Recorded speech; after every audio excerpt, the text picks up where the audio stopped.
El pasado jueves, un grupo de abogados penalistas me salieron a denunciar la presión que se está ejerciendo sobre jueces y fiscales. Uno de ellos fue Alfredo Vallarino Alemán. Como siempre, Alfredo, bienvenido a Next Noticias. ¿Cuáles son los casos en concreto para una aseveración tan seria que se dio el pasado jueves y desde dónde viene esa presión? Alfredo, buenos días. Buenos días, saludos a todos. Mira, Fernando, la verdad es que hubo un caso, le llaman Operación, olvidé el nombre ahorita mismo, yo no soy abogado en esa operación, yo no participo de ese expediente. De hecho, como yo lo manifestaba en la propia entrevista, nosotros hasta conflicto tuvimos con la juez que fue destituida, Elkis Martínez.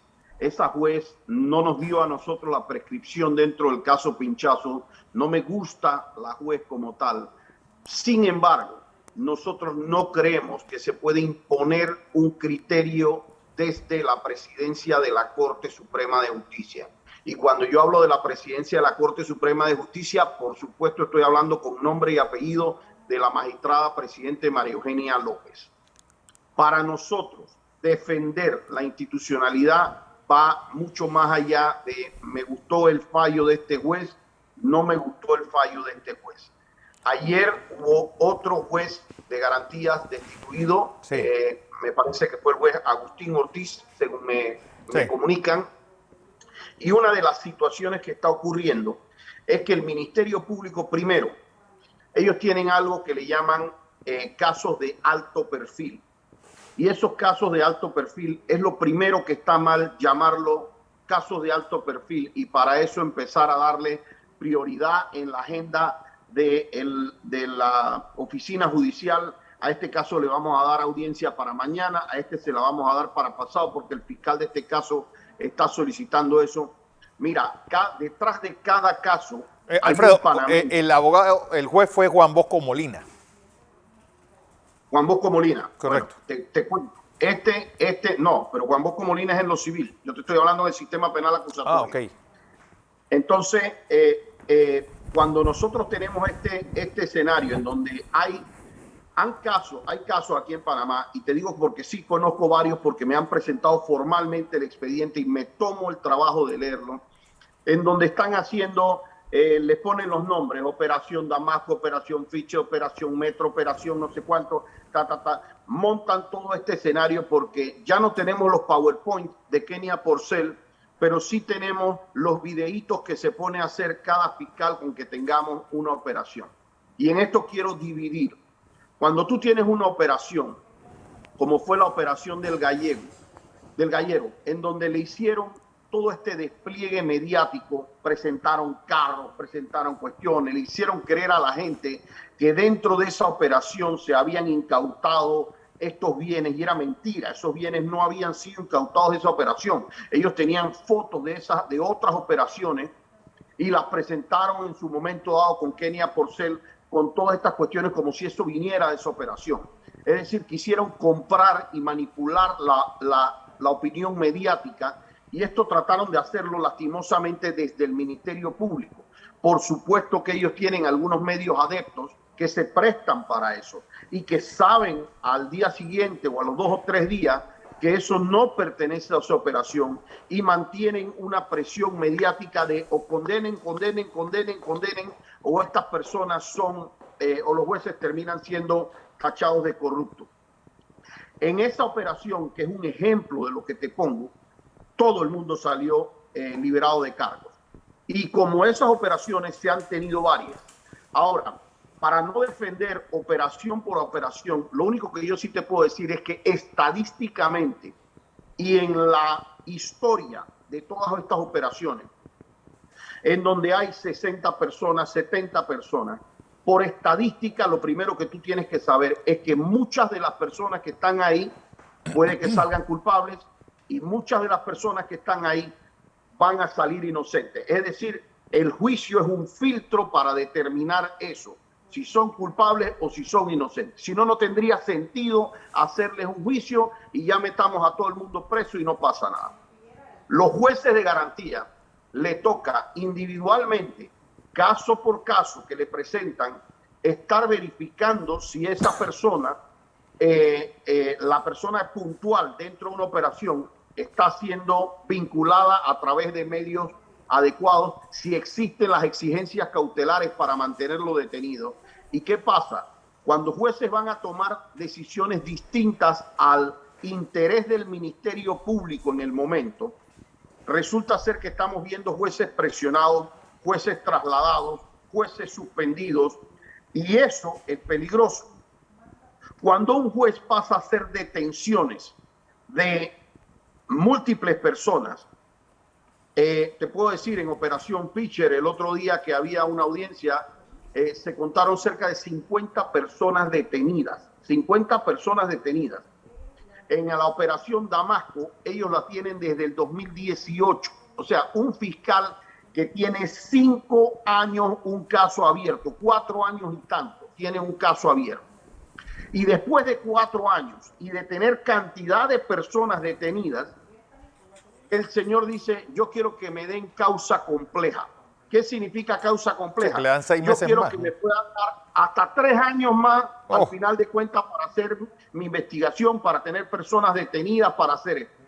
Entonces, obviamente, los abogados le dicen a un juez, señor juez, usted no puede tener a una persona, porque no hace sentido tener una persona que pueda tener una pena de 5 años y que tú hagas meter la pena de 5 años antes del juicio. A esa persona, el Ministerio Público, cuando las detuvo hace 6 meses, le dijo al tribunal que tenía todas las pruebas en contra de la persona. ¿Cómo es que ahora ellos dicen que van a iniciar a investigar con una causa compleja? Y hay jueces que con lo que le determinan las partes deciden que en efecto no se le puede dar más tiempo al Ministerio Público porque tiene gente sujeta a medidas cautelares, Claro. o porque el Ministerio Público no justificó que necesitaba ese tiempo adicional. Ellos llegan a una audiencia de causa compleja y dicen, señor juez, es que nosotros necesitamos 1 año más para investigar. Pero no le dicen al juez, por ejemplo, ¿para qué? ¿Por qué Claro. yo tengo que justificar esto, señor juez? Porque me falta recibir un auxilio judicial de Colombia, porque tengo que hacer 2 operaciones más, pero yo le tengo que justificar eso al juez. Claro. Entonces, cuando los fiscales no justifican esto, hay jueces que se atreven a decirle al Ministerio Público, señor juez, señores, ustedes no les voy a dar. Bueno, Esto son las mismas bestialidades que hacían con Kenia Porcel. La cosa es que... Mira, te digo, yo siempre lo dije, hay cosas que aquí ocurrían y han ocurrido en el sistema por mucho tiempo. Las violaciones a la presunción de inocencia y todos estos temas han ocurrido por mucho tiempo. Creo que siempre casos de alto perfil político y en donde claramente había una manipulación, lo que permitieron fue al país ver que eso sucedía y ver que las peores prácticas que ellos sacaban en diferentes casos, todas las quisieron aplicar juntas en casos en donde sí se pudo hacer visible.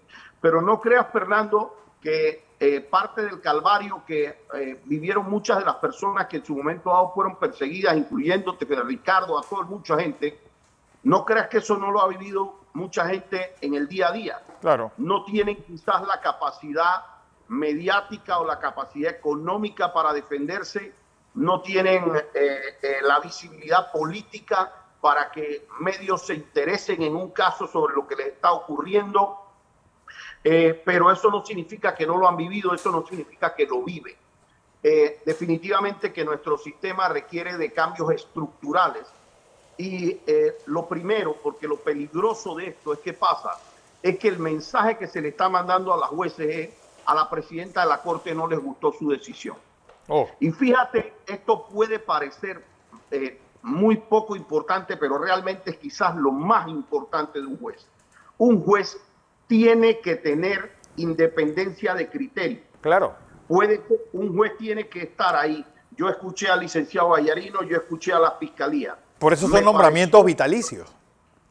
Deberían serlo. Me pareció que la fiscalía tuvo la razón, le voy a dar la razón a la fiscalía. Me pareció que el criterio de ese juez no necesariamente va a coincidir con el mío, tampoco con la presidenta de la Corte, no va a coincidir con alguno de los 9 magistrados, no va a ser. Lo que no se puede hacer, porque si yo tengo una queja formal que realizar a ese juez, yo realizo la queja formal, la sustento, se le lleva a proceso al juez y entonces, si yo demuestro que hubo una falta, si demuestro que hubo un delito, a ese juez se le saca. Lo que no se puede tener es a la juez presidenta de la Corte, no le gustó su decisión, te vas. Porque entonces yo tengo 100 jueces a nivel nacional completamente intimidados de decir, ¿será que le gusta a la juez que yo no les dé causa compleja a las personas, que yo no libere a las personas, que yo no dé fianza? Y entonces ya yo dejé de tener 100 criterios, que era lo que yo tenía que tener. Yo dejé de tener 100 jueces para que esos 100 jueces se alineen al pensamiento de una señora que no conoce el expediente, que no ha sido parte de ese expediente, que no estuvo en la audiencia, porque fíjate que en estas audiencias muchas veces puede pasar que, por ejemplo, a una persona le soliciten un cambio de medida distinto a la detención y puede ser que hasta había razón para mantener una detención. Fíjate hasta lo que te estoy diciendo. Pero ¿qué pasa? El fiscal que estaba en esa audiencia no lo sustentó adecuadamente. No hizo la presentación como tenía que hacerla. No sustentó cuáles eran los elementos de convicción, cuáles eran los riesgos procesales, cuáles eran todos estos escenarios. Entonces, el juez que estaba en esa audiencia no tuvo la oportunidad de saber eso. Y en base a eso tomó una decisión. Entonces, hay veces que aquí hay que revisar lo que hicieron los fiscales. Pero ¿qué pasa? A nosotros nos llama la atención, y sí nos llama la atención este coqueteo Procuraduría, presidenta de la Corte, y este coqueteo que precisamente se da en uno de los casos de Ricardo Martinelli, en donde la presidenta le manda para una opinión de inconstitucionalidad al procurador general de una vez en menos de 24 horas y el procurador en menos de 24 horas contesta y hace esto cuando eso no había pasado nunca en la vida en Panamá. Entonces, y de repente empezamos a ver que en los casos que le puede interesar al procurador Caraballo, de repente le están mandando estos mensajes aleatorios a los jueces y se torna peligroso. Mira, en el Colegio Nacional de Abogados nos reunimos penalistas, la Asociación de Abogados Penalistas, y en esa convocatoria habían más de 100 abogados, cosa que no es fácil poner, porque eso te indica el criterio unificado que empieza a haber entre los penalistas de que algo está pasando de manera indebida y vamos a respaldar a los jueces. Así es. Nosotros a nivel de la asociación, nosotros ya hemos tenido comunicación con Colón, con Coclé, con Veragua, con Chiriquí. La otra semana nos vamos a pronunciar nuevamente y vamos a empezar a hacer esto porque nuestros jueces, que te vuelvo a decir, esa juez, para que ustedes entiendan el criterio, primero, yo no soy abogado en ese expediente. Sí. Esa juez, no gusto de la juez. No, en el caso del pinchazo ella, a mí me falló en contra el tema de la prescripción. Es decir, no es que yo tenga un acercamiento a esa juez y que ella lleva casos míos, no lleva conmigo ningún caso. Vale. Pero yo no puedo tener el criterio como presidente de la Asociación Panameña de Abogados Penalistas y como vicepresidente de la Comisión de Defensa de la Abogacía por parte del Colegio Nacional de Abogados.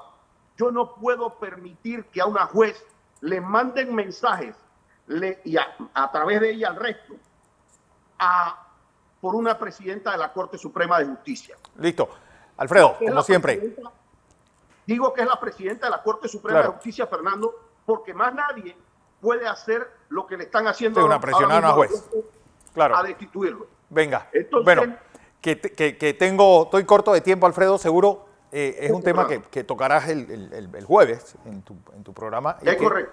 Y que, pues... Mañana en mi programa a las 7:30 los espero. Muchísimas gracias por tu espacio, Fernando. Gracias, Alfredo Vallarino Alemán.